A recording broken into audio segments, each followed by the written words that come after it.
Bonjour Dora Garaïbé. Bonjour.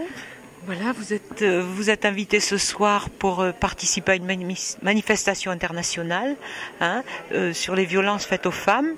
Et vous avez choisi un sujet un peu spécifique et un peu un sujet national, c'est les violences aux femmes dans les médias et surtout à la télé. Oui. Alors, vous pouvez nous dire un peu comment vous êtes arrivé à cette étude, parce que vous êtes sociologue et que vous avez travaillé sur ce thème. Alors, vous allez un peu nous dire votre parcours et comment vous êtes arrivé aux violences faites aux femmes. Ok.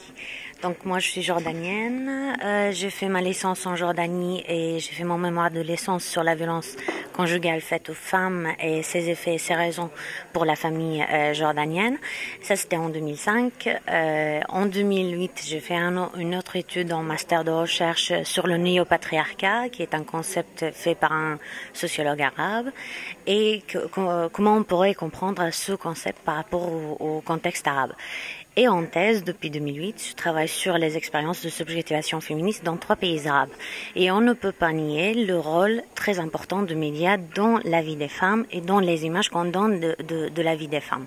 Donc, la médiaculture, les médiacultures empêche et avance en même temps pour les femmes. Il y a quelque temps, pendant les années 50, l'image des femmes était très très dégradée. Maintenant, malheureusement, on se trouve encore devant des pubs qui montrent une très mauvaise image et une image dégradante de la femme.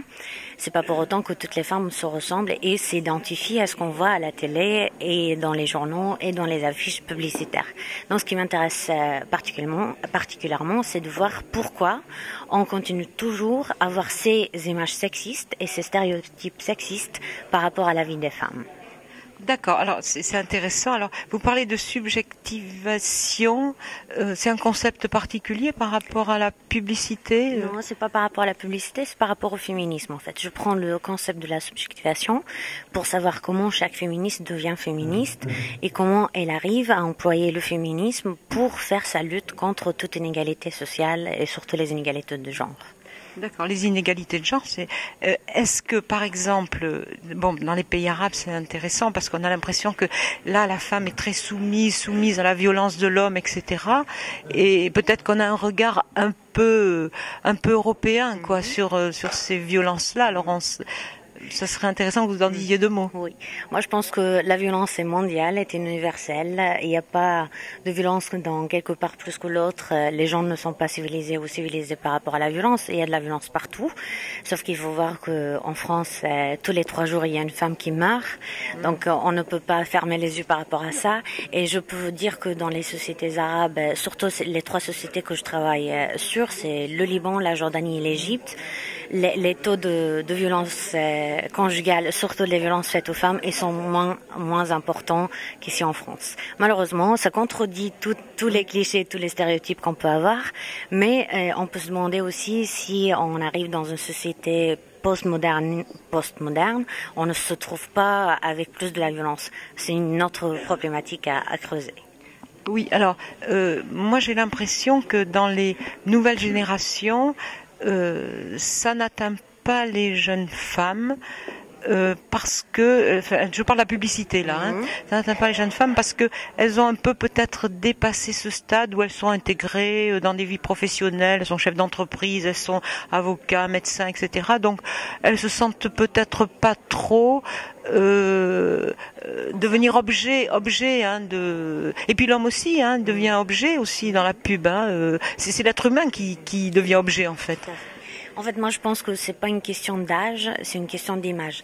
Vraiment, c'est de l'extérieur qu'on se fait violence, c'est pas l'image des femmes d'elles-mêmes qui est violente, c'est l'image qu'on donne sur des femmes qui est violente. Et je pense que que l'on soit jeune ou un peu avancé dans son âge, l'image des femmes, elle est vraiment très dégradante dans la publicité. Donc c'est pas parce qu'elles se sont intégrées dans le marché du travail, etc., et qu'ils fassent des études, qu'ils soient et concilient la vie privée et la vie publique qu'ils ont dépassé la problématique de leur image à la télévision ou au pub en général. Au contraire, c'est parce qu'ils ont compris que leur vie est différente de ce qu'on montre à la télé que ça peut se rebeller encore plus.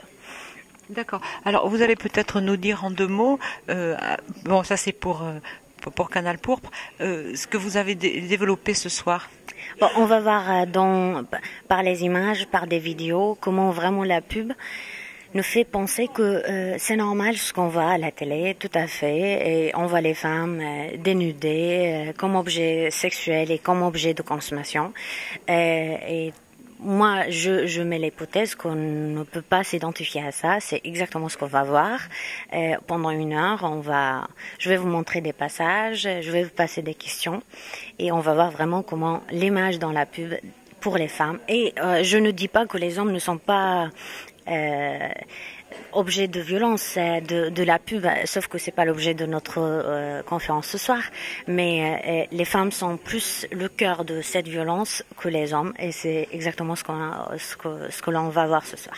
Oui, mais si vous dites que les femmes ne s'identifient pas à l'image pourtant on représente toujours des femmes qui sont belles, qui sont riches aussi. Bon, alors pour la femme, c'est s'identifier à cette image-là, c'est valorisant.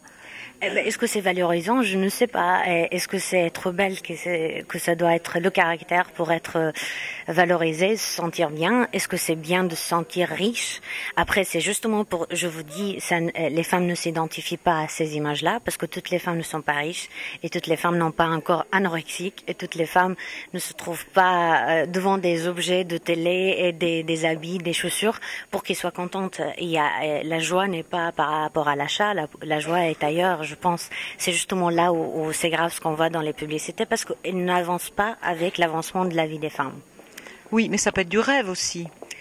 Créer des rêves, je ne suis pas contre, mais créer une imagination qui peut rendre malade, c'est là où j'en suis tout à fait persuadée qu'il ne faut pas aller très loin parce que ça rend... on construit un rêve à partir de quoi si on est une femme ronde? Il est où le problème? Sauf que la société nous a montré que maintenant il faut être mince. Sauf qu'on va voir à un moment donné dans la conférence comment l'image des femmes dans la publicité des années 50, des années 60, et c'était des femmes rondes, même s'ils étaient un peu moins dénudés, mais c'était des femmes rondes qui montraient leur forme, les fesses et les seins. Mais on suit quel nom pour dire que ça c'est bien et ça c'est mal. Je pense que tout est relatif et il faut quand même arrêter de montrer des images des femmes qui ressemblent pas à la vraie vie des femmes. Annie Chalbot, vous êtes présidente du CEDIF de Bergerac. Hein, oui, et de l'Union départementale, de l'UDCIDEF aussi, c'est-à-dire des deux CIDEF, CIDEF Périgueux et CIDEF Bergerac. D'accord, donc vous allez un peu nous dire 2 mots de ce CEDIF de Bergerac et comment ça fonctionne, où est-ce qu'il se trouve, etc. pour que Canal Pourpre puisse un peu répercuter cette information. Voilà, alors CEDIF de Bergerac comme CEDIF de Périgueux et comme tous les CEDIF de France et de Navarre, c'est un centre d'information sur le droit des femmes et des familles dont le but est d'informer les femmes et les familles gratuitement, confidentiellement, dans les domaines juridiques, les domaines professionnels et l'ensemble des informations qui peuvent être utiles aux femmes pour un meilleur accès à leurs droits et aussi pour tendre maintenant vers l'égalité hommes-femmes. D'accord. Alors, par rapport au droit, il y a quand même la Maison des avocats qui remplit un peu cette fonction. Ça fait pas doublon, Ça peut pas faire doublon, ça peut être complémentaire dans la mesure où on manque justement d'organismes d'information dans le domaine juridique. Et nous, on ne touche pas uniquement le domaine juridique puisqu'on touche d'autres domaines. Donc ça ne fait pas... Et on a d'ailleurs à la Maison du Droit une permanence tous les lundis, un lundi sur 2. D'accord. On peut parler des horaires ou de... Alors les horaires, on est ouvert 30 heures par semaine, du lundi au vendredi, de 8h à 12h et de 14h à 17h. 17h30. Donc c'est 21 boulevard Jean Moulin à Bergerac. Donc dans les immeubles au-delà de la place Gambetta en direction du lycée, pour être précise. Et nous avons un répondeur qui prend les messages et qui oriente les femmes en cas de violence. D'accord. Et vous avez une juriste qui fait cet acte? Deux juristes qualifiés, 2 conseillères professionnelles et une personne qui fait l'accueil. Journée internationale pour l'élimination des violences envers les femmes et en général on pense aux violences physiques uniquement. Donc il y a les violences psychologiques aussi, mais il y a d'autres violences, la violence dans le travail, les inégalités dans le salaire, et la violence dans la pub est une forme de violence, et cette forme de violence souvent amènera plus facilement vers les violences physiques, puisque c'est une image de la femme dévalorisante qui passe dans la tête des gens, et après ça devient quelque chose de naturel. Et c'est pour cette raison que nous avons choisi ce thème de la violence dans la pub, de l'image qui est donnée de la femme, qui est souvent dégradante, humiliante, pas toujours, mais trop souvent. Et je rappelle qu'il y a bien des philosophes et des féministes qui disent que le féminisme n'est pas le produit des femmes, et n'est pas juste la défense des femmes. Judith Butler dit que la catégorie femme ne rend pas légitime les combats féministes. Et je crois bien que ça peut être vrai. Parce que quand le patriarcat était bien présent dans les sociétés, même si on a affranchi le patriarcat en France par les lois et par les droits, tout en sachant que le sexisme a remplacé le patriarcat autrement, et que les mentalités n'ont pas avancé pour autant, et je pense que le patriarcat touchait aussi les hommes. Et les hommes sont atteints aussi par leur rôle qui doit être viril, fort, insensible, indifférent, etc. à tout moment, et ce qui ne peut pas être le cas de tous les hommes, et heureusement on en a plein autour de soi. Et ça m'alarme souvent de voir qu'il y a plus de femmes quand on parle des questions qui touchent les femmes, et ce soir c'est bien, c'est bien le cas, c'est pas grave, on va pas faire de la discrimination sur les discriminés de là. Et je pense qu'au lieu de faire... Le fait qu'il y a encore une journée mondiale pour la violence contre les femmes, je pense que ça c'est une vraie preuve que les choses ne se sont pas arrangées et qu'on va vraiment encore droit dans le mur. Et que même si les féministes ont enlevé leur soutien-gorge il y a 40 ans pour dire qu'on s'est libéré du poids des hommes, les féministes ne se sont pas libérés du poids de la société et de la mentalité qui se cachait derrière. Parce que les hommes ne sont pas les seuls porteurs du patriarcat et du sexisme. Ces publicités-là qui nous dérangent. Pourquoi une publicité dérange? La publicité dérange la personne qui a commencé à réfléchir par rapport à ses conditions en tant qu'être humain avant qu'il soit femme ou homme. Parce que l'homme aussi dans la publicité, ou les hommes aussi dans la publicité, ne représentent pas l'image que les hommes voudront avoir d'eux-mêmes. Parce que les hommes aussi, il n'y a pas un seul homme. Les hommes ne sont pas toujours riches, musclés et très virils et ils regardent les femmes. Ils ne sourient pas, les hommes, dans les publicités. Les femmes sourient toujours avec un regard très sexy. Les hommes ne sourient jamais. Qu'est-ce que ça ramène si on pose la question, pourquoi les hommes ne sourient pas et pourquoi les femmes sourient? Et pourquoi on ne n'est pas femme, on le devient? Parce que nous apprend tout au long de sa vie, tout au long de sa trajectoire, que pour devenir femme, il faut s'approprier tel ou tel geste, ou telle parole, ou telle manière d'être, etc.